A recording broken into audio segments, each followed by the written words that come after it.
Hi viewers, తెలంగాణలో రైతు బంధుకు సంబంధించి మరొక కీలక న్యూస్ రావడం జరిగింది. ఈ కీలక న్యూస్ ఏందో మీరు ఈ వీడియో ఎండ్ వరకు చూస్తే ప్రతి ఒక్కరికి తెలుస్తుంది. మ్యాక్సిమం ఈ వీడియో అయితే ఎవరైతే చూస్తున్నారో లైక్, సబ్స్క్రైబ్, షేర్ చేయట్లేదు. లైక్, సబ్స్క్రైబ్, షేర్ చేస్తేనే అందరికీ ఈ వీడియో అయితే రీచ్ అవుతుంది. రైతు బంధుకు సంబంధించి ఈరోజు వచ్చిన సమాచారం అయితే మీకు క్లియర్ కట్‌గా చూపిస్తాను.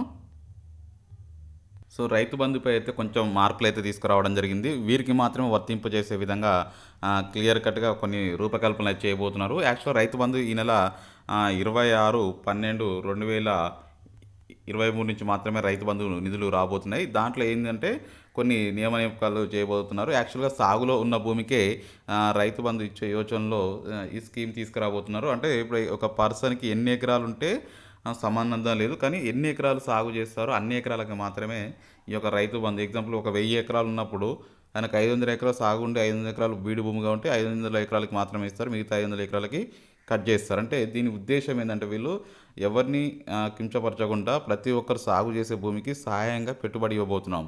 సో దీంట్లో ఏంటంటే ఇదేంటంటే మేజర్‌గా పెట్టుబడి సహాయం అన్నట్టు. పెట్టుబడి సహాయం అంటే రూపకల్పన అంటే ఎవరైతే సేద్యం చేస్తున్నారో ఆ భూమికి సహాయం చేస్తే బెటరు అని చెప్పేసి ప్రభుత్వం యోచిస్తుంది. దీనిపై మీ కామెంట్ కూడా చెప్పండి. ఎవరైతే వీడియో చూస్తున్నారో ఇలా చేయడం కరెక్టా కాదా ఈ స్కీము? ఒకవేళ అనేది మీ ఒపీనియన్ షేర్ చేసుకోండి.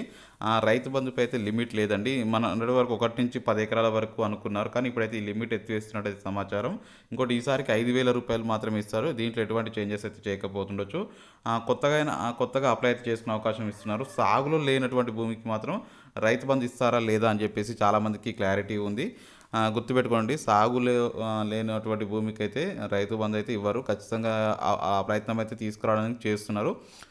చూద్దాం. గవర్నమెంట్ అయితే మంచి డిసిషన్సే తీసుకుంటుంది. ఎందుకంటే ఎవరికైతే ఈ స్కీమ్స్ వర్తింప చేయాలో వారికి మాత్రమే వర్తింపజేస్తూ నెక్స్ట్ సబ్సిడీలు ఉంటాయి కదా, అవి తీసుకురావాలనుకుంటుంది. ఇందులో మిగిలిన డబ్బులతో మళ్ళీ సబ్సిడీలు ఇవ్వడం వల్ల ఏంటంటే రైతులకి చాలా బెనిఫిట్స్ అయితే జరుగుతాయి. గతంలో డ్రిప్ సబ్సిడీ కానీ మిగతా ఏదైనా యంత్రం కొనుక్కున్నా కానీ ఇటువంటి ఫ్రీ సబ్సిడీస్ చాలా క్రియేట్ చేస్తారు.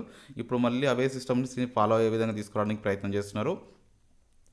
వీళ్ళేందంటే నిన్న ఆల్రెడీ రేవంత్ రెడ్డి కూడా చెప్పారు. రైతు చనిపోయిన తర్వాత సబ్సిడీ కాదు ఇవ్వాల్సింది, ముందే ఇవ్వాలి అని చెప్పేసి నిర్ణయాలు తీసుకుంటున్నారు. అందుకనే ఈ దశగా ముందుకు అడుగులైతే వేస్తున్నారు ప్రభుత్వం నుంచి. కౌలు రైతుల పరిస్థితి ఏంటి? వాళ్ళకి ఏం ఉంటుంది అంటే కౌలు రైతుల పరిస్థితికి గుర్తుంచుకున్నట్టయితే వీళ్ళకి కూడా సేమ్ ఎవరైతే కౌలుకి పట్టుకొని చేసుకుంటారో వాళ్ళకు కూడా ఎకరానికి రూ. 5,000 చొప్పున ఇవ్వబోతున్నారు. అట్లా వీళ్ళకి ఏంటంటే ఊళ్ళో ఉన్న పంచాయత్ సెక్రటరీ కానీ అగ్రికల్చర్ ఆఫీసర్ వీళ్ళు ఈ డేటాని సిస్టంలో అప్లోడ్ చేస్తారు. దాని ప్రకారంగానే వీళ్ళకి ఆ కారు వరకు డబ్బులు అయితే పడే అవకాశం ఉంటుంది.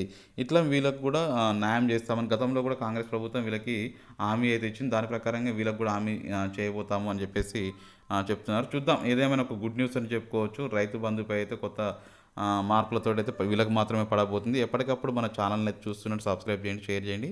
Thank you for watching. Have a nice day.